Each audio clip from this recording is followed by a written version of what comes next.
Is out of the scene, so to speak, in terms of fulfillment.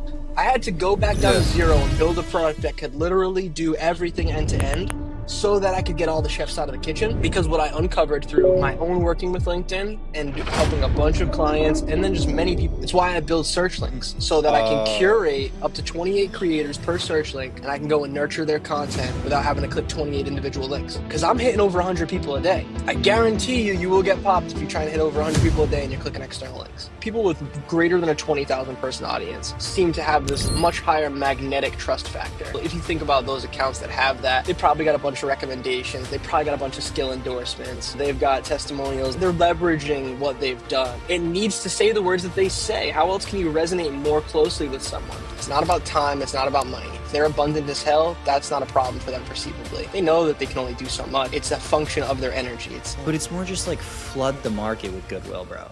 I told you that I got banned on LinkedIn for a bit, right? No, I don't think you told me that, actually. Yeah, I got banned for a couple days. When did that happen? 2.5 weeks ago, I want to say. Oh, this is super recent. What'd you put on the account? Yeah. I don't know. It just said, like, you're using software you're not supposed to. And I'm like, what fucking software, bro? Dude, I this just is moved countries. this Like, is a great this is a what? great talking point, dude. I Yeah. literally so I know I kind of like broke this down for you before, right? Like the journey. Yeah. But I this was so disruptive to my business. These fucking the way that they verbiage their issues. We've detected Mhm. you may be using an automation tool. Agree to our terms and conditions, right? And then it's like, but what am I doing? What am I using? What I have uncovered from all of that is basically anything that emulates bot-like behavior. And this is why I Bro, had to get fuck off. no, for real, for You're real. This is why I had to get VAs out of the scene, so to speak, in terms of fulfillment. I had to go back down to Yeah. zero and build a product that could literally do everything end to end so that I could get all the chefs out of the kitchen. Because what I uncovered through my own working with LinkedIn and helping a bunch of Mhm. clients, and then just many people really come to me and ask me, like, hey, I got this thing going on. How do I deal with this? I don't want to lose my account, blah, blah, blah. And net, it really came down to actually bad workflows. It was bad human workflows. Don't get me wrong, there are bad players. A lot of automations can totally get you on the hook. Yeah. And usually it's the lead gen shit. Usually it's trying to automate the scraping of things, because what they're doing is what's happening with those agents, those scraping tools and stuff. And the problem with bad workflows with people is it's about the navigation on platform and how links are being opened. Like if you're opening a lot of external links, Oh, dude, yep, that'll do it. you just popping things into tabs. Even dude, we were even doing, because I mean, like straight up, like That's content that means needs I know engagement. exactly what got my account banned, bro. So my VA, well, kind of VA, he's my setter, right? So his entire job just bug into my fucking calendar. You get the idea. Yeah. So I also had him doing connections for me, just Yep. because like it's like a low hanging fruit. And what he would do is he would open them for all of the different categories that he wanted to go for every day. And then he would go 5 and then 5 and then 5 and then 5. And he's like, that'll fucking do it. Okay. 1,000%. In fact, the verbiage, if you were to say to LinkedIn, hey, why did I get restricted? I'd almost guarantee you, and I could pull it from my inbox, I could pull it from a ton of DMs. I guarantee you the verbiage is going to say something to the tune of, you've viewed, it was due to an excessive view of profiles or pages done in a systematic manner, manually or automated. Bro, fuck. So he's gonna, dude. This is gonna be such a funny thing I put in the group chat. Just be like, bro, you're just like too robotic, fucking machine. Yeah, you're too good, bro. This is the problem, though, right? You could have known that, right? Let's say you knew that, and you were like, hey, one tab at a time. You only roll one tab at a time, right? Minimize the external link clicking, minimize the external traffic, right? It's like try to navigate and do things on platform. It's why I build search links. I build search links so that I can curate, right? So I can curate up to 28 creators per search link, and I can go and nurture their content without having to click 28 individual links. Because I'm hitting over 100 people a day. I guarantee you will get popped if you try and hit over 100 people a day and you're clicking external links. Yeah, that makes sense. Guaranteed. So it's one of those things That where makes it's like, perfect sense. even if you give a setter or a good employee like an SOP, naturally, if you empower them, you're going to allow them to innovate, but they need to have the discernment to know what can't Figure be that innovated out. on. Yeah, because Yeah. it's your account, it's your I livelihood, mean, you know? it's also so weird because he comes from Instagram, which is very like loosey goosey, bro. Like many chat is just like the norm, Yeah, right? yeah. So he comes from this world where he's just like follow 20 million people every day. Fuck it, we ball. Whereas LinkedIn is very like, Yeah, they're unreal, man. They are not the creator friendly platform, but it's a hell of a moat for guys like me that really try to play the game and stay off the radar, right? Because that's the hardest it's part is not being detected. it's also so crazy for like LinkedIn is so good at such a small audience count. So like LinkedIn is probably my biggest, just period in general. Mm. But we only have 2K followers or whatever. But Yeah. we're booking at least a call a week from it. Dude, At well, least. I mean, not for nothing, man. I know, 2,000 sounds like a poo-poo number, but like even think back to Facebook days, man. You pulled in 1,000, 2,000 people, like you were a baller. You know, Yeah. it's if you're not a creator, like candidly, like if you're not hardcore trying to build a big audience, you really you're among you're amongst great company, right? A lot of these bigger followings, Mhm. like it's kind of one or two paradigms. If you have north of 20,000 followers, you've been on LinkedIn for either the last decade or you play the game really well. Candidly, like and treating it like it's a game. It's doing the things that ultimately move the needle despite maybe not moving the financial needle because you're playing the long personal Mm. branding game, right? And then there's the components like what you're talking about, being a sniper, going on offense, and compressing time to an ROI. But they're people try to run them independent, like as independent playbooks. They really compound the growth of one another faster, right? I think anecdotal information for you. Last year, it was it was like a 3 week span where I had a handful of people that had not even through like me asking, and then it actually caused me to start asking. It's like, was the number that you feel comfortable actually buying from someone or like getting on a call? Like, what's the grease for you? And for most people, the number was like 15 to 20,000. It's like, and then really I saw a more common thread around people with greater than a 20,000 person audience seem to have this like much higher magnetic trust factor. And it's either because you've been around so Mm. long that you didn't just fire this up and buy bots, and then of course the people, if you think about those accounts that have that, they probably got a bunch of recommendations, they probably got a bunch of skill endorsements, they've got testimonials, they're leveraging what they've done on the in life on the platform, right? Curious, what does that come what number is there a number that you feel is the trust factor for you? Uh, I think honestly, I think the biggest one is I don't think it's a number. I think it's video testimonials. Ooh, okay, I So like that. that's like especially before AI, that one was like you basically couldn't fake it. Like text testimonials, anyone and their mom can fake it. But if True. you get a video testimonial and you post that on LinkedIn and then pin it as well, like now your LinkedIn is just another level, you know? It's funny, man. I never thought about that. And I have, because I use a tool called testimonial.to, and it allows me to just collect my testimonials essentially. And you got to pay for it. And Okay. it kind of sucks in that sense. But like, it's nice to have like a wall of love essentially. And you can embed that on your website and like other shit like that.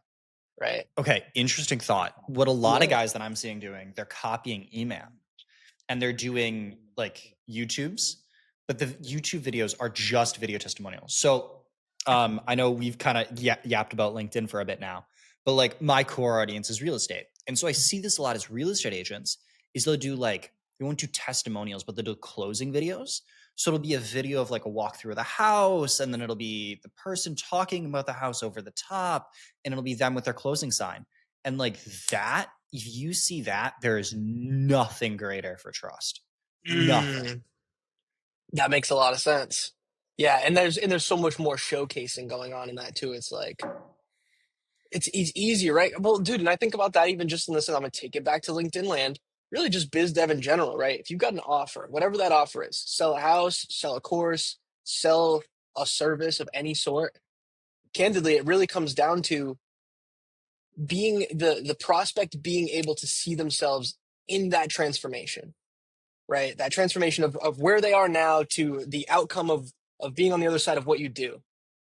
And the greatest point of friction that I see with positioning for prospects, for clients, and just people that I'm talking to generally is that they know that they can do this crazy thing, but people don't see people. Many people don't see that type of potential for themselves if you go too big too fast, right? It's like the person who's living in their mom's basement. I wonder, they see a mansion got closed on, they're probably not very compelled, right? But they see like a single family ranch in their town get closed on, they might be able to see themselves in that transformation, right? It's almost like there's Mm. transitions on this roadmap of getting from here to there, relative to there being a spectrum of clients that could potentially give you their money. Does that make sense? Yeah, I see what you're saying. This kind of comes up to what James Kemp said. So I was at a mastermind like 3 or 4 months ago. No, yeah, 3 months ago. And James Kemp was talking about how most people aren't going to be ready to buy your core offer right away. So you Mm. need to take it apart so they can work themselves up. It's like an ascension model, Yeah, essentially. yeah, yeah. I actually know a few guys Like, who have learned from James and have successfully spun that model out and doing that type of. It's the same offer, but it's stacked within, and you're just peeling back layers. Typically, in a community setting, it's access to you, right?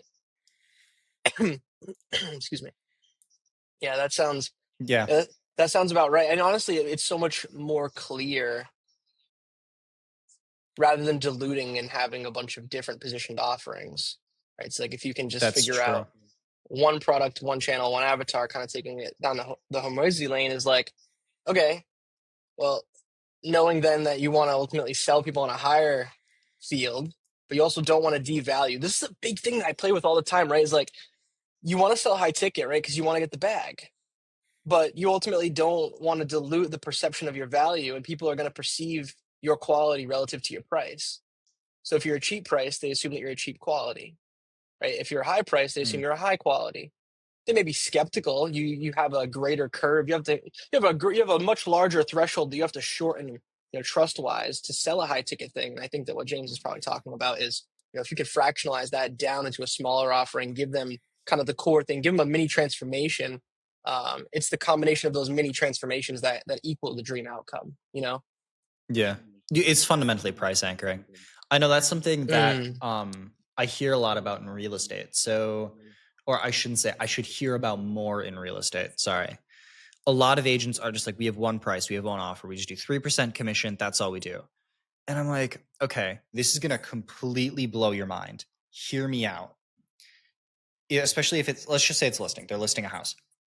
They should do different marketing packages. So, like, we'll do 3% if we do like full service, we'll do it all. 2% to just list it somewhere, right? Like, that way they have options. They can Yeah. choose. Because that's the other part of this. Other key is people want to feel like they chose something, you know? Like they have options. It's a really interesting point. That's a really interesting point. I've never thought about that. I've never seen that candidly in real estate model. I've bought a few pieces of property. I've never sold as well, and I've never seen that be a thing. Um, I I wonder know. how So, much does the market you feel would like the state of the market, buyer's market versus seller's market? How much do you feel plays into that? Like having the ability to hold the cards. I don't honestly, I don't think it plays into it at all. So the Mm. reason being is because it's not actually about like selling them different things. It's purely like, so a lot of agents are doing this, they just don't realize they are. They're just Okay. picking one lane and staying in it. So you'll have some agents now that's really popular that are doing 2.4% commission. They're a discount brokerage. That's exactly what they do. Then you have the Mm. standard 3% commission. And mind you, this is all after the NAR lawsuit, if you're familiar with that. No, Do you kind of know? no, I don't. Okay, so basically commission got all fucked up and buyers agents are now on sellers agents. Like all the commission is all one. So sellers Mm. agents give the buyers agents commission basically. Okay, I'm familiar with that happening. I didn't know that there was a thing for that or a reason Yes. behind it. Okay. But what ended up happening is you have like discount brokerages now where you have like 2.4% and then you also have the 3%. So all I'm saying is as an agent, offer both because now it's like my options are a bunch of different agents. It's which package. Mm. The framing is just different.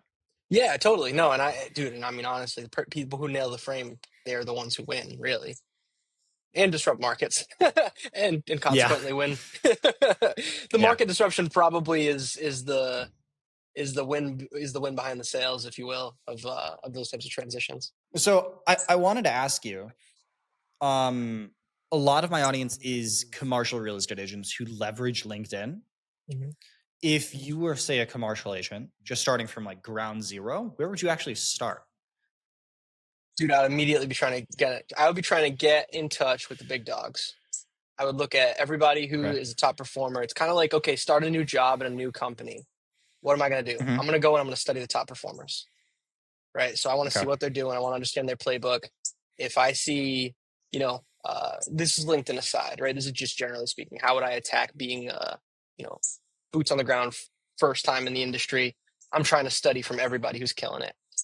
From there, it's like, how am I going to do that? How am I going to get access? Like, am I going to look at the small pool and shop in my backyard and try to go and study people who are, kind of around me? Or can I up level my environment and go bigger, go national, go global, right? Get the right people on the phones, talk to people who maybe had already gotten their bag in commercial real estate, but now they've transitioned to coaching because they know some shit, right?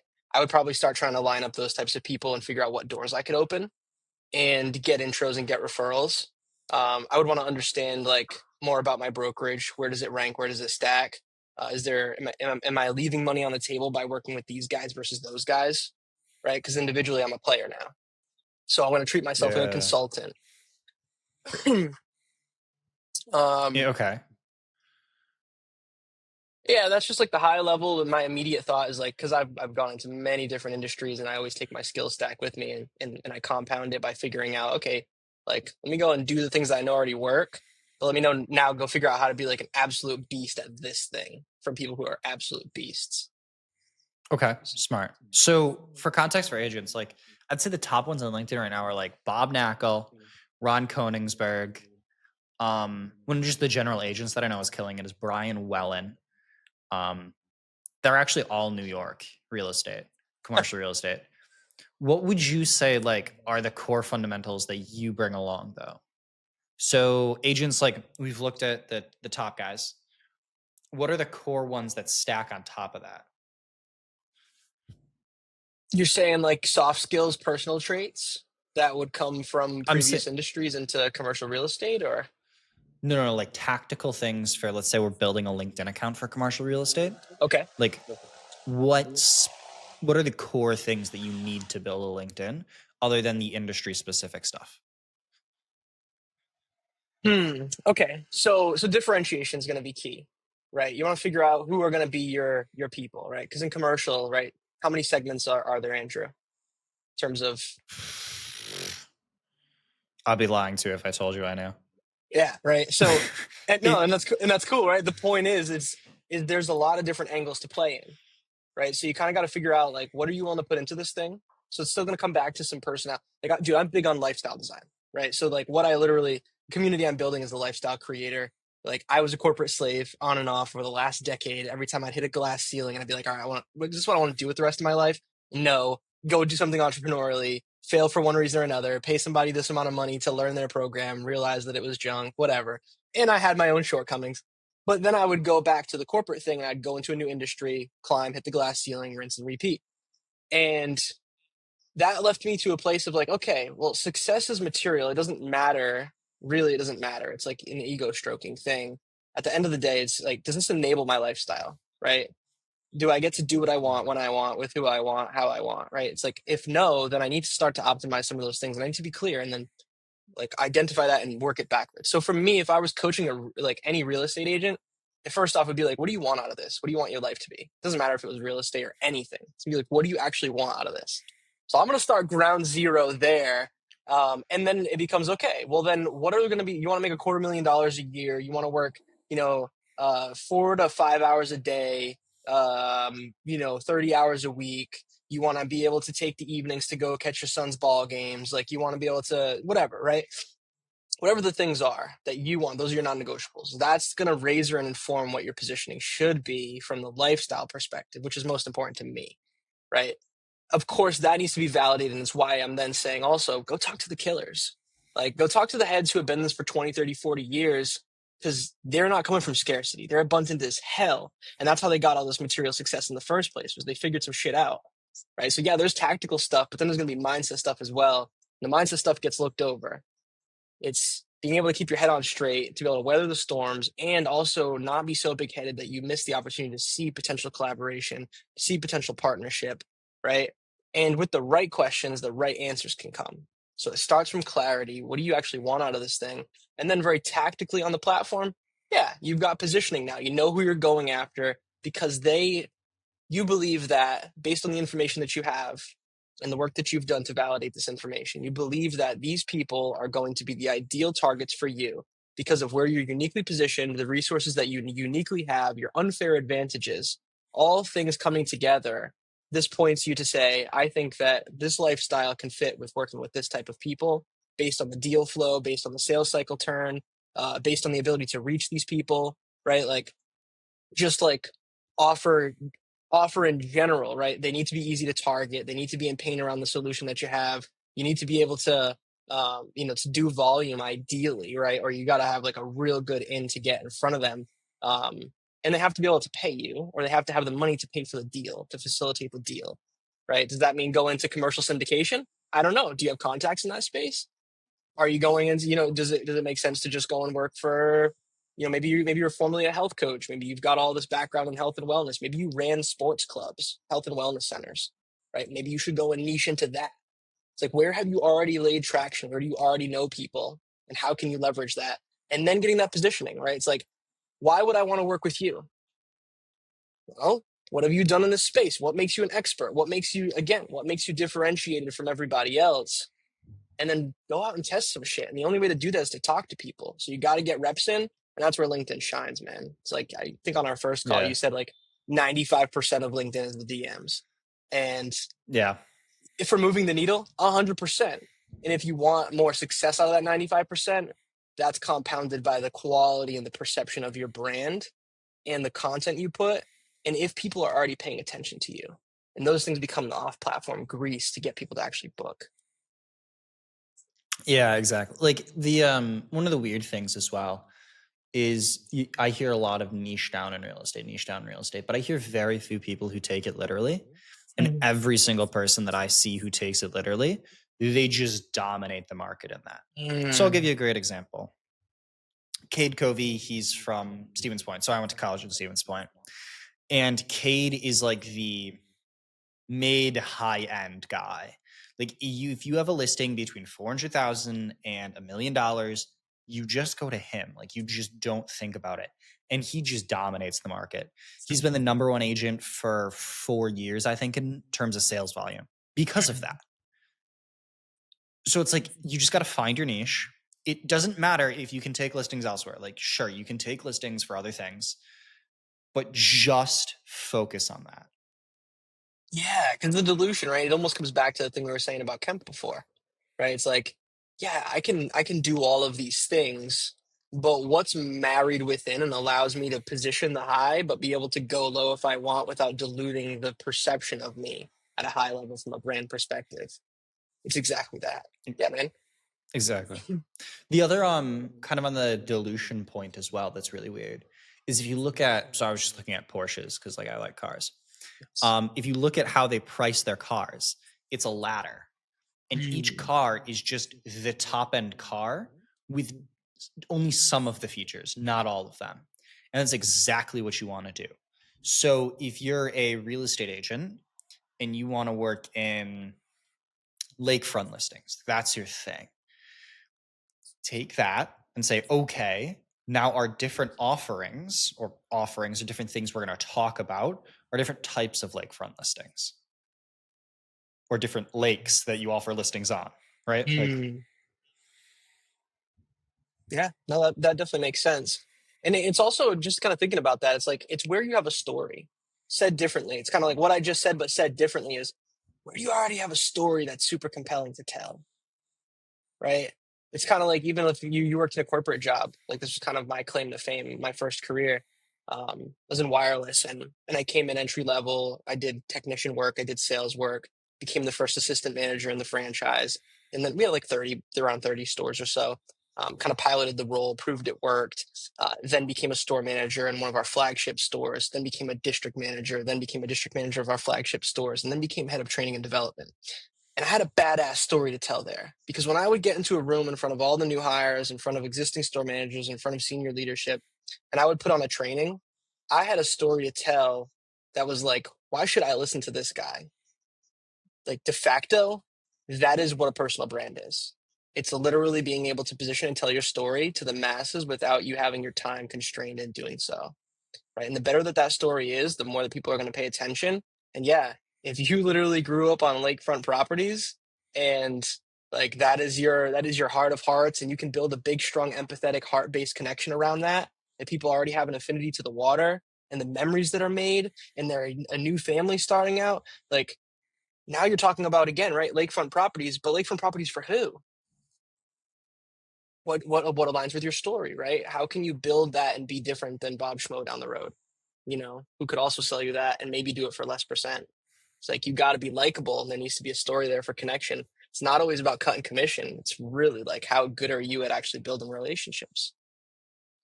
Exactly. Like real estate is purely a relationship game, and I think that's why LinkedIn works so well for it. Mm, Because you have that story that you tell with the content, and the DMs, that's where you personalize it to each person. mm.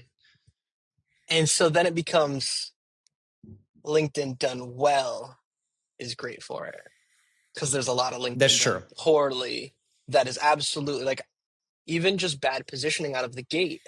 No, it's not to say like your position is going to be magic out of right out of the cut. It's like, no, okay, fair. It's like this is an iterative thing. It's marketing, right? It's product development. It's literally positioning, and that's a living, breathing thing. Because the more people you talk to, great positioning should center around the actual words that your prospects use to describe their life situation, their problems, how things are manifesting. And then it's your job as a marketer, and if you're doing anything that's sales based, you're equally as responsible for your own marketing and positioning. So it's like it needs to say the words that they say. How else can you resonate more closely with someone, right?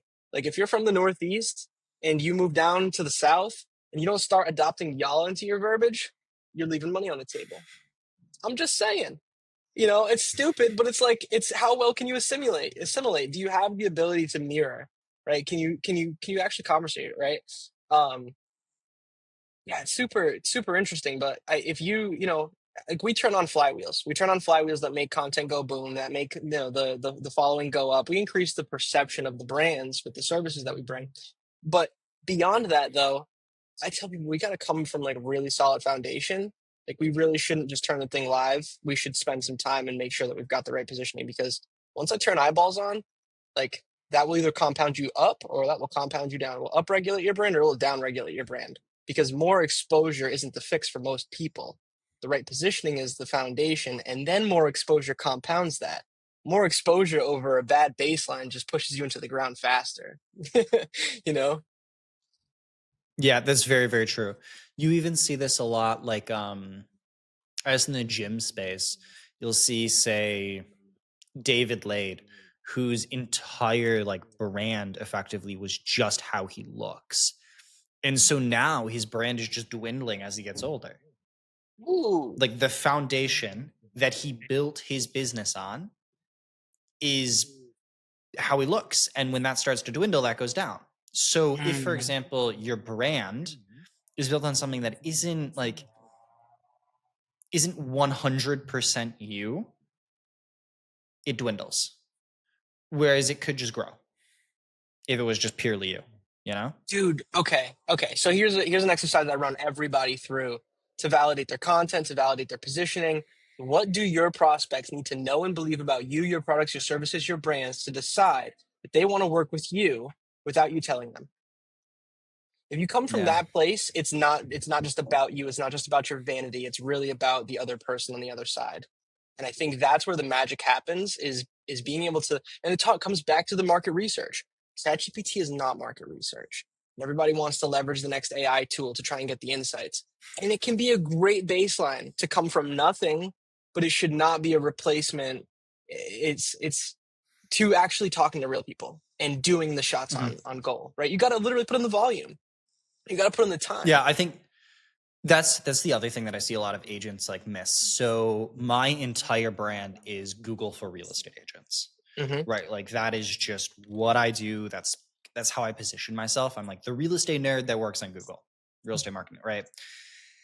And so to your point of like market research, I did a case study with one of my clients. They do lead gen. I'll just put it that way. And we spent $20,000 on ads just to figure out why people buy houses, like what specifically and in what order. Dude, So genius. $20,000 in ad spend. And it's just, I think it was 20 ad groups or something like that, like somewhere between 10 and 20. And we did maxed out all of the different creatives, just really hammered in each individual pain point for why they bought houses. And we had 5 that just slammed everything else. Mm. And like ChatGPT can give you the 20, but it can't give you the 5 that'll kill. Exactly. No, that makes so much sense, dude. And honestly, the best dressed lead magnets are surveys. The best dressed lead magnets are quizzes. If you wanna really fuck a market up real fast, you want to go 0 to 1 or go 1 to 10 real quick. Like get more data. Figure out how to get more data while you're collecting leads. Like that is you're touching on an absolute differentiator because people don't want info anymore. I don't give a shit about the top a report on the top 10 commercial whatever the hell's in certain area. It's like I'm not going to give my email for that, even if even if commercial was my space, but I'm not going to give my email for that because I don't give a shit because I know that you just had some intern put that shit together on ChatGPT and then put it up there. It's like I can just go ask my very specific curated questions without showing my hand with my own LLM. Thank you. I agree and I disagree. And here's why. Ooh, I love it. So I think it's not necessarily the info that's bad. I So, think it's the specificity of the info. ooh, okay. So I'll give you a really good example. The lead magnet that does really well for me is a Google Map Pack course. So Google Maps, how do you rank on that for real estate agents? So it's super specific, like copy paste everything, and that does really well. If I just did a general Google Maps course, guarantee it would do terrible because there's 1,000 other ones. But it needs to be specific enough where the questions are answered, but like an LLM can like kind of answer it, but not quite to the extent that you can. Yeah, I mean, you're taking it to a heightened level of value, right? And that's a differentiation point for you because that lead magnet it goes beyond the scope of just information. It's really implementation as well, and that's a razor that isn't tickled by the LLM side, right? When you can help somebody do something stupid proofed, that's a step beyond. And while it is still technically information, it is definitely a discerning difference between information versus information plus the ability to implement it. Because like most of the time, what I do on calls is I just give away the show. I tell people exactly what to do. I'm like, this is if I understand where you're coming from first. It's where I aim to understand, and then I want to provide value, as much value as I can, because I want you to understand that I'm genuinely a give first person, right? Like I actually want to help people, and not everybody's going to be my client. But if I can help you get some success in whatever it is that you're doing, I know damn well that the next time that you get roadblocked or you need some help, like you're going to come back. And that's how most of my deals fall that aren't referrals, right? Is like I come in, I add, I provide, and I show up, but then I'm there for the implementation if they need it. Not everybody needs it. Most do, which is the cool part. Most people, even if you give them that lead magnet that's baller and it's got the copy paste stuff, they're gonna do the thing, but then what? Even if they execute the actual doing of it and they don't mess it up, then what? You solved one micro problem, one micro flywheel. You closed one problem solution loop. Now they're gonna naturally ascend to the next problem solution loop. Now what you got for them? Right? And how good was that problem that you picked out to solve? And this is where it's like, yeah, ChatGPT can give you the 20, but can it give you the 5? The 5 that you're talking about are the ones of what are the highest value, toughest to solve, most painful things that are getting in the way. Solve that, right? So it's like, yeah, I can start these people all the way. I know that from 0 to 1, these are all the problems that they're gonna see. These are all the mini problems, each one independent, right? And they actually become this is actually like 0 101 on building offers. This is actually like you've got this one core thing that you really do well. It's like this is not one core thing to solve. This is like 100 micro problems, and you've got to literally be able to identify those. And then you can get really slick on engineering a beautiful process that just moves like butter. That's okay. This isn't as important. This doesn't need to be customer facing. They don't need to even hear about. I can work on this. I'll do this. These are the things that are going to be the markers and the milestones of success in an on time project, whatever that is. And this applies to real estate and probably in a way that no one does it. I mean, I would probably say the select few percent really apply, maybe what is a coaching offer-esque side of the world into, doing something that's still equally as customer facing, right? And being able to engineer the process so they feel the momentum. It's like, what's worse than, I mean, and you could no, you could detail this much better than I can, but like from my few real estate experiences, what's worse than getting on the phone, giving the information, answering questions, and then saying, great, I'll be in touch, right? It's like, no, I want timelines. I want to know how long before the listing's live. Can we workshop the description together? Like, what if I'm not happy about that? Do I have options? How many revisions do I get? Right? Like, are you coming in and just taking pictures? Am I taking pictures? Are you doing video? Like, what makes you different? Is also the same thing I think about is like, okay, so now we've got these objectives clear, and they're not just this, I'm gonna help you sell your house. I feel like in an industry that is Yes. so proven and established, it gets very easy to fall into the client already knows what's going to happen. So I'm not going to tell them and I'm not going to engineer a process around it that makes it better. One of the weird things is, so that's what a listing presentation is. Like what you were kind of describing, do you take pictures, do you not? So that's a listing presentation. And those are really, really common. And basically everyone uses this same like script for listing presentations. Everyone's always like, I have a new one. But the odd thing is in real estate, 95% of what you do is like the same as everyone else. But there's one thing that you can't, that no one else can do for you. And it's build the relationship. So what I teach agents instead of working on this like insane offer building as well, like we can get into that. Like how do you like build things? And that's more of a micro thing. Yeah, totally. But the biggest thing is discovery in sales, if you're familiar with the term.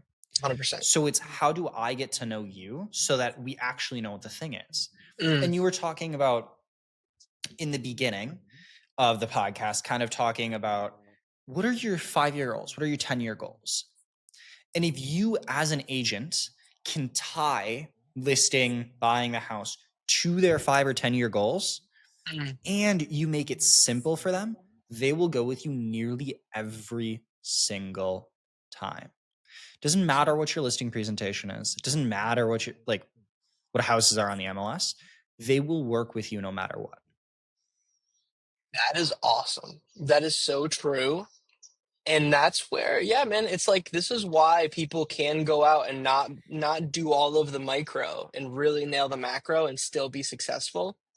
And I think the delta in that always is the ability to connect and communicate. I think that's beautifully said what you said there. And I mean, that's where this is probably like a low-hanging fruit for almost anybody. Like go study Chris Voss. Go study the shit out of Chris Voss. Because if you can master mirroring and labeling, you can steer any conversation, get all the information, not make it about you, and build one hell of a conversation. Like in rapport and relationship and what is it? How to win friends and influence people, right? It's like there's nothing more Love important to that. people. Yeah, nothing more important to people than their name, right? And being able to actually feel I sparked something. Go for it.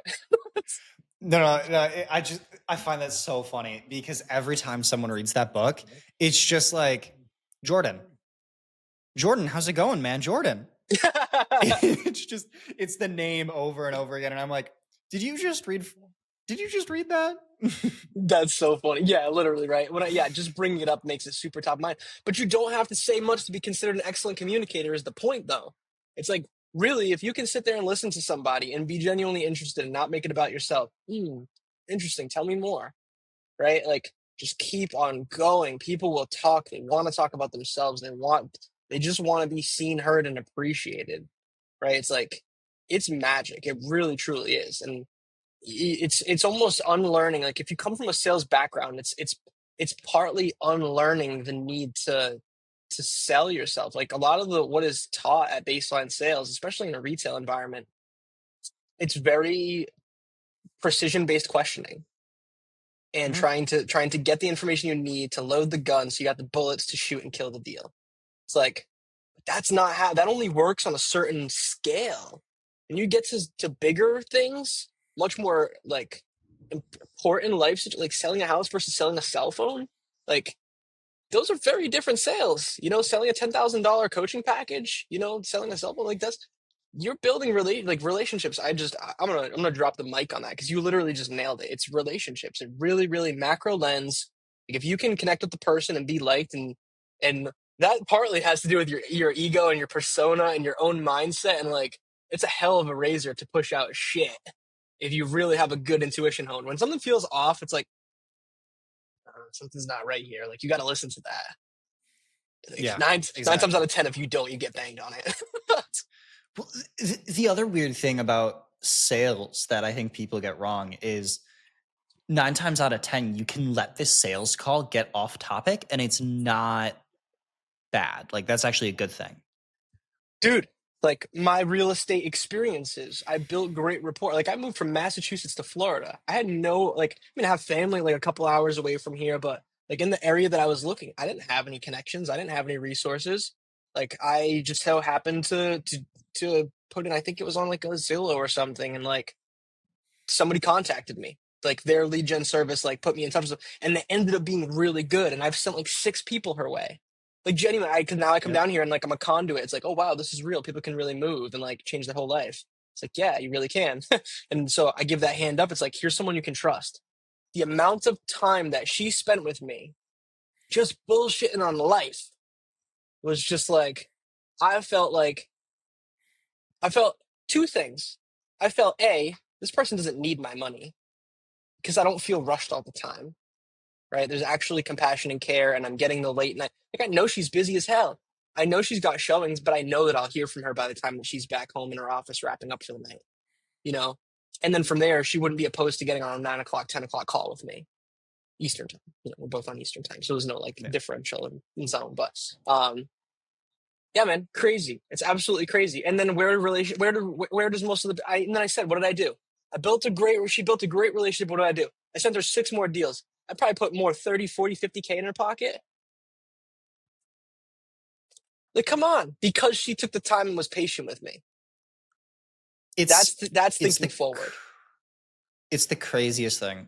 Like real estate is the epitome of referral based, Mm. like relationships and referral based. Because you say a good thing to like a 20-year-old, 10 years later, when they're starting to have kids, their entire family's like, "Where'd you buy the house? Like, how'd you fit the kids?" They're like, "Yeah, I talked to this agent," and then their entire family is working with you.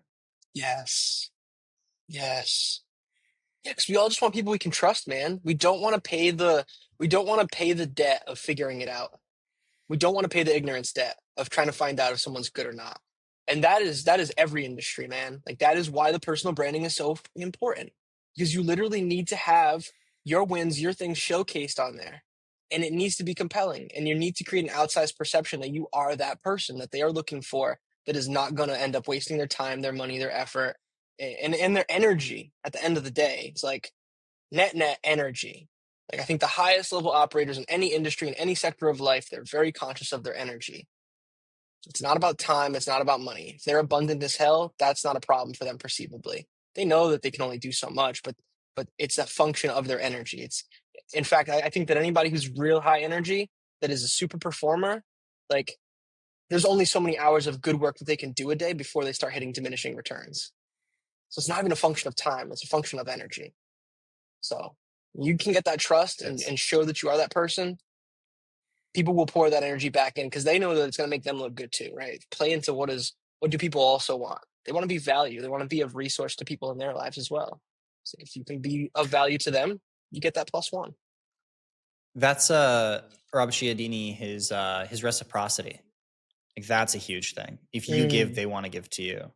Dude, I And literally, huh, yeah, please continue. Sorry, that one gets me going. no, I love it because everyone in marketing is like give value, and they'll just like give back to you, and like just do that, bro. Like it's very transactional, give take, Yeah. but it's more just like flood the market with goodwill, bro. Mm. And that's kind of what you were touching on there. Of like just take that Dude, 9 o'clock call. listen to them, Mm. get to know them, because people want to be heard. Yeah. Like that's just, it's insane. Like my LinkedIn DMs, things get so off topic. I was talking to some girl. She's like, I don't know, she's like 38 or whatever. I don't know, I guess woman. But she's going through a divorce and she's moving a real estate license and all this stuff. So I just like, bro, like just don't talk about the real estate. Like what's going on here? How, like, just spill.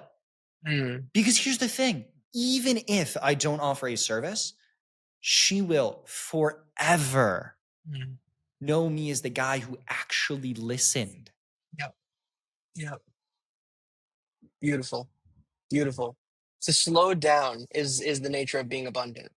Everybody says they want to be abundant. They don't want to be scarce. They don't want to come from lack. They don't want to feel like they don't have enough. They don't want to feel like they are not enough. And the foundation is be exactly what you want to experience in the world.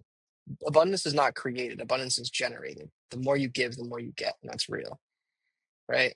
More time that you're able to slow down in DMs or slow down on a call and connect with somebody and not make it be a pitch frenzy or not be this thing of you just trying to load up so that you can figure out what's going to happen. You're going to naturally collect the information, but building that relationship is the delta that may or may not happen depending on how calm you can get and how not self-serving you can be, right? So that's beautiful, man. To slow down with somebody and to let them express what's going on in their life, I love that.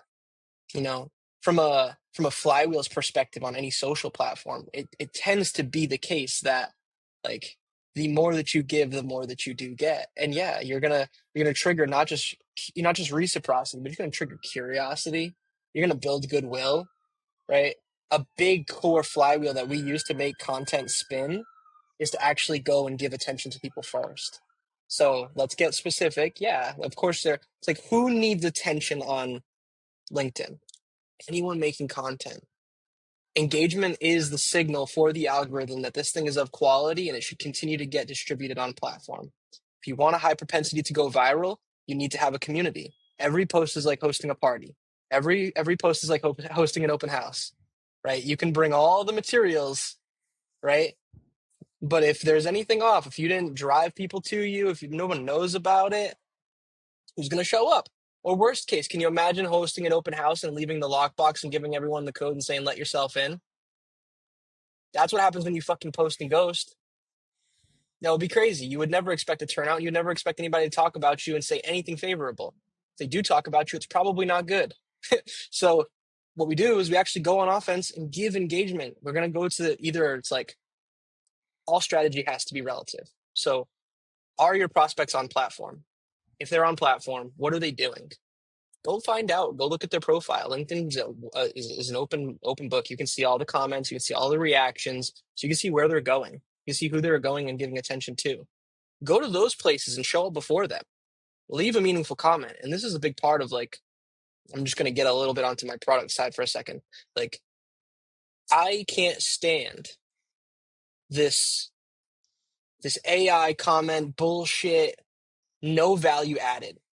I hate that vanilla stuff so much. And it's what is expected to be out there, because the reality is the high level operators, like, if you're legit, you probably don't have time to be on platform. You're running a business, right? You're doing actual shit in the real world. It's like, that's why all bigger businesses have media teams, right? It's the function of the business growing is you end up with a media team. You end up with a marketing team, right? Or you hire, and in the early, right, a lot of people hire offshore talent, right? They're trying to save money, and they're trying, but then they get stuck at the helm of strategy. They get stuck on LinkedIn land trying to be a LinkedIn specialist, because otherwise their shit's not working because things change so fast, right? It's like, realistically, there's never been a time, and I the agency model has been long broken for a lot of different sectors and a lot of different industries, because people are just aggregating other people, and then they're just kind of like, it's about the positioning, it's about the wrapper, right? It's not about the actual product, the actual service, right? My journey was deconstraining. Like, I ran Matt Gray on every platform, right? I've helped some of the biggest creators grow. And I know that every individual platform is a full-time job, period. Like, full stop. And when you start to get into media and creation of content and stuff, it's even more than that. It's a team's full-time job, like, candidly. I think most founders, most people should create their own content. I think that it iterates so much and it's such a living, breathing thing, and it's a documentation of what's going on in their world. I think that it should be AI enabled workflows, but it captures the real world stories and nuances. The commenting piece, though, it's like, okay, the content goes live. You've got to show up for other people in order for people to show up for you. So you either got to pre-broker trades, other people that want to win, right? So you need distribution, candidly, because you need timely engagement. But then there's all these other flywheels, and that just compresses time. These other flywheels will naturally build that, but it's going out and giving attention to people first. So then who do you care about? Who do you want to come and give you attention? Go and spend time and go and hit that list. Now, that's a really high leverage, low leverage task. High leverage in the early, you need it. Without it, your content's not going to spin. Low leverage, as in 80-20. Is this the 20% that's bringing 80% of the money? Hell no. You're playing the long game, though. This is the next decade of you becoming known and concreting yourself and having an image and having a thing that's pivotable. The market shifts, things change. Are you fucked? Right? You lose your job. Are you fucked? It's like, how well known are you and how well have you been building, this identity up for yourself? Well, the comment piece, that nuance, most offshore talent, most teams that are running comments and even the AI stuff, it reads the post and it gives you a very vanilla synopsis back. There's no infusion of value, nuance, viewpoints. There's no perspective, right? Like and I don't even want to feel like I'm pitching, but I feel like I'm pitching. But that's where we literally went to zero and built this up to be able to create digital personas for our clients so that we can go and do this. And you can work with you, Andrew, and get a 10-minute quality comment from you, right? It's like, so if you were to go and leave 6 of those, that's an hour of your time. What if I could leave 6, 30 seconds a piece, right? When I nail that level of nuance and quality, it's actual real leverage being deployed over the account. It's not a checkbox task anymore. And the more that you show up for people and they feel like you're actually showing up there and they feel heard, understood, and listened to, the same as you would on a call, right? And they see the real value in it. Plus, let's not forget, they're probably trying to sell some shit, right? So they're looking at you as an intent signal. They're probably going to go and click on your profile. They've got goodwill built up now. They're curious about you, and you've triggered reciprocity. They're going to give you something back. If nothing else, they've looked at your profile and given you a chance to have done well enough with your messaging and positioning to make them feel understood, believe that you can help them survive or thrive, and want to tap into your DMs. And if they say, hey, Andrew, thanks for liking my content. Really appreciate it, man. Curious what resonated with you. Yeah, they might be queuing up a sales pitch. But god damn, are we not ninjas? Are we not going to get them on a call and at least make sure that we become known to them as well? And if there's value and there's an exchange that can be had there, then we can serve each other. Or there can be a one-sided servants. Doesn't matter. We're just trying to explore how can we collaborate, how can we create opportunity together, right? And it comes from giving first. It's all about just giving, and generating that in return. So that's my piece, and it all just kind of comes together when you see those flywheels spin, man. It's literally the whole engine. But it's a lot of work. It is. It's a shit ton of work. Yeah. Like, even like the weirdest thing on just content in general is you need dedicated time for it, because especially when you're running a business, it's almost never your first priority. Dude, it's the last priority. It's the end of the day task, because it's like, I got to get this shit done. I know I'll do everything else. And if it's 9 o'clock, 10 o'clock, 11 o'clock the night before, like, I'm going to get it done. I have to get it done. You're absolutely right, man. It is not the first task. But doesn't it bleed into everything else that you do marketing wise? It does. It's so weird as well, because like, if you just give so much goodwill in your content, like fucking, I have 100 YouTube subscribers, but like 30 of them are on my email newsletter because it's just such valuable content. Like, you don't need a lot of views if you give the value and you take the time to give the value. So you just need to like block it out. Like, I spend an hour every morning purely doing content. That's all it is. It's just flushing goodwill into the market. And I can do nothing else. That's my rule. I take my phone, I put it in the other room, grab my coffee, and I just go outside and I write my LinkedIn post, figure out who I'm bringing on the podcast, and that's it. Yep. Dude, I love that. Yeah, right. Well, it's interesting because it is either the last or the first task, because it's either eating the elephant, like straight up, just like, all right, I got to go and do this thing. Let me do it while I'm the sharpest, while I got the most like resilience to just follow through. And it's, I mean, you can front load the process and like build GPTs and create knowledge docs. And like, that's the thing that we do to like help our, we know that it's like a time sensitive thing, but it's it doesn't have to be this super strenuous thing, but you either spend time every day spending, an outsized amount of time to recreate the same process and capture the same insights and, and try to repackage them differently, or you front load it and maybe spend 5 hours and take everything that you've created, since the beginning of time and compress that all into a document, work on the prompting, figure out, how to do this thing. Like that is where you can go from, something starting the day at 20% to, and then having to do the whole thing, or punch in like the idea, and you can create a GPT for the ideation as well. And you punch that in, and damn well, like so much of this is about getting the right hook, and like, you've got to be very like top of the scroll stop. It's got to be value. It's got to be the packaging. What's so weird as well is I've found on LinkedIn, I do way better when it's not like completely out there hooks. Like Mm. when it's something that's completely insane, I find I do better when it's a are you familiar with Laura Acosta's hook framework?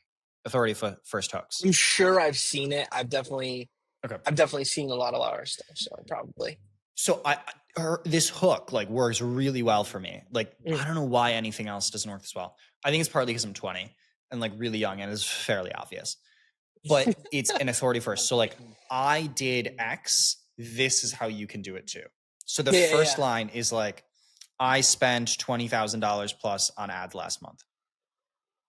This is what you can take away from that. yeah. And that for some reason works. And it's not like a flashy hook. Yeah, yeah, yeah. Like it's not like save a shit ton of money or whatever. Yeah. It's just like, dude, I just did this. Yep. Yep. You No, know? that's so true. And really it's like, yeah, because you're saying like, what would be an example of like an insane hook otherwise?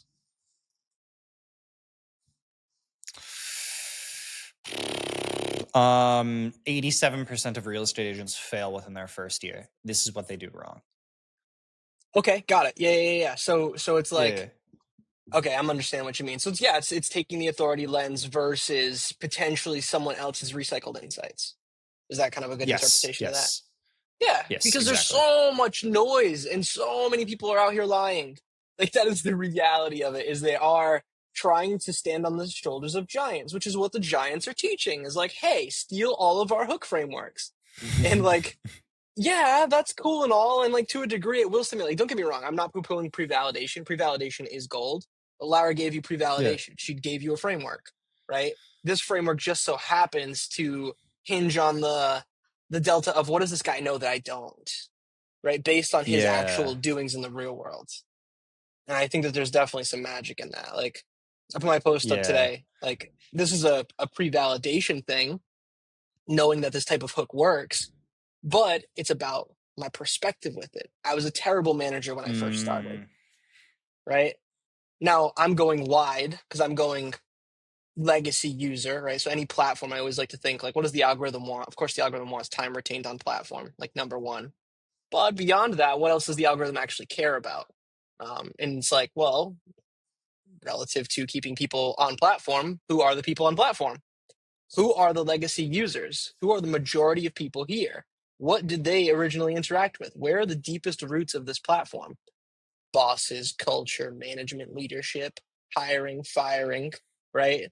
I mean, etc. And now there, of course, are these other topics that are now more like situationally hot, that are more like buzzy culture, news worthy stuff, which all tends to circulate around AI and world economy and things like that. But it's like, if you can tickle in the first, just like a hook 101 for everyone. It's like if you can tickle the highest percentage of people based on who you believe is on platform here within the first 1 to 2 lines, 3 lines, right? Like this somewhat depends on what is the media format, and are you optimizing for mobile or desktop or both? Because that's going to dictate whether you have just 1 line or up to 3 lines of visibility. It all kind of depends on those few factors. So really the top line's got to be like the most grabby, the most curiosity invoking, the most, the most thing that applies to everyone. And then you can call out exactly who you're talking about with a razor by like line 4, 5, 6, right? Because at that yeah. point, this applied to me. I stopped. I started reading. I clicked more. I've expanded the post, and now we're talking about plumbers. I'm not a plumber, but I'm in a service-based industry, and I think there might be something. I think that I'm smart enough that I think I could probably take what worked well in a tangential industry and apply it to my thing for a competitive advantage, right? Yes. So like That going that top level is beautiful, and then you just that that nails it as well, because then you also have like top of funnel, middle of funnel, bottom of funnel posts, right? hmm So like you write a post that's for everyone, then you do the middle of funnel, which is exactly what you're saying, of like hook everyone in, be specific to your industry. And the last one is like something super niche in your industry that no one else is going to get. And if you are doing one of those every single week, you are going to murder it on LinkedIn or like really anywhere in yep, general. yep. So with that being said, I have to wrap it up here. I got a meeting in 7. How So do you have a with that being meeting in said, 7? What time is it right now for you, bro? 9:08 p.m. PM. Yeah, I'm 9:08 a.m. p.m. Yeah. Dude, You're out of your mind. I have I love. meetings until 3 a.m., bro. What are you doing the first? What time? Break it down for the audience. What time do you go to sleep? What time do you wake up? What time do you start your workday? I now have questions, and then I'll let you go. I promise. Whenever my meetings end, like I don't know, that's when I go to bed. But I try to wake up at 6:45 every day. Okay. Damn. So you're going until Yeah. 3, 4 in the morning and getting 3, 4 hours sleep. Okay, to be fair, that's not every day though. Like Okay. most days, if I can help it, so I'll do one day where I just have a shit ton of sales calls because I'm inverted time zones. hmm So like that's today, unfortunately. Fortunately, unfortunately, I guess. But then like other days I'll try to go to bed around 11-ish. Okay. 11 midnight. That makes sense. Gotcha, man. Yeah. Well, make sure you get enough rest because that shit's important. 6 hours of sleep, dude. I've been running on like Six 4 is hours of cool. sleep since I Six was a is teen. cool. Like Six is we're good. cool. 4.5 will catch up with you, man. I promise you. Roll in 90-minute increments. I Oh, don't know if you've gotten into the whole sleep cycle shit, but 90-minute well, increments so you get the full REM cycle. So you're either sleeping an hour and a half, 3 hours, 4.5, 6, 7.5, 9, or you're gonna wake up some degree of groggy in between that. I believe it. I It did fucking that. seems to be true. I did that all of high school. It was rough because I'd get home at 11:30 midnight, Mm, and then I would just get up at 4 a.m. usually because I had to drive a half hour for school and I had to administer my mom's meds before, which took an hour and a half. mm, And my school started at 7. So if you do the math there, I'd have to be dang. like going at 5 at the latest. And you still have to like shower, you have to eat, you have to make your coffee. It's Yeah. the only way you function. So you are no stranger to the hustle, that is for sure. No, gotten used to it. Awesome, man. Well, it's been a pleasure. I appreciate you having me on today. Cheers. Yeah, loved it. I want to ask you as well. What do you want me to like clip up the post for you or podcast and stuff? Sure. I mean, what are I always you? offer. Yeah, yeah. What do you normally do with it? So I take the podcast, I post it all on YouTube, and then I make usually around 3 to 5 clips, somewhere in that range, depending on like how many clip moments there are, clip worthy Sure. moments. Sure. And then I usually just give one to you, and you can just post it whenever. Oh, cool. Yeah, I'd be happy to. And if you don't mind sharing the raws over, I'll pop it into Opus Clip as well and see what comes out. Will do. I know. Cool. If you have styling stuff as well that you want, I can give that to my editor, and he'll do it. Oh, cool. Like caption font or like color scheme, or is Yes, that kind of what you mean? Okay, yeah, yeah, I got that. exactly, Uh, exactly. yeah, definitely can share that over for you. Is there anything else style wise that I should try and send over, or is it just those two No, pieces? not really. Those 2 pieces, and he does a really good job. So he usually gets it to your style as much as possible. Okay, awesome, dude. Honestly, Yeah, if the clip bangs, I'm not opposed to if like whatever he puts together and send you send over, if it's really good, um, and you feel like there are more opportunities to clip from that, I'm not opposed yeah. to even paying you or paying your guy to just put the rest of the media together. It's cool too. Don't worry about it. Cool. He's always really good about it. And the other thing is like, if it's really good, just hire him as an editor, bro. He's always Fair, looking for work. fair. Is now not the time to discuss what his rates are? Dude, I don't even know. He gives me a special discount because people keep looking at like for some reason everyone on my LinkedIn is like, "Bro, who's your editor?" And then I just refer him to him and he's like, "You're just like my referral guy, so I'll give you half off or whatever." Oh, sick, dude. Well, if he rolls like that, I know a lot of fucking people who need content. So that's there could be a good synergistic play there. Potentially help him out too. Yeah. Cool. Love it, man. Coolio. All right. I got to You got a bounce. split? Yes, sir. I split. Andrew, All be right. well, bro. Chat soon. Yes, sir. Bye-bye.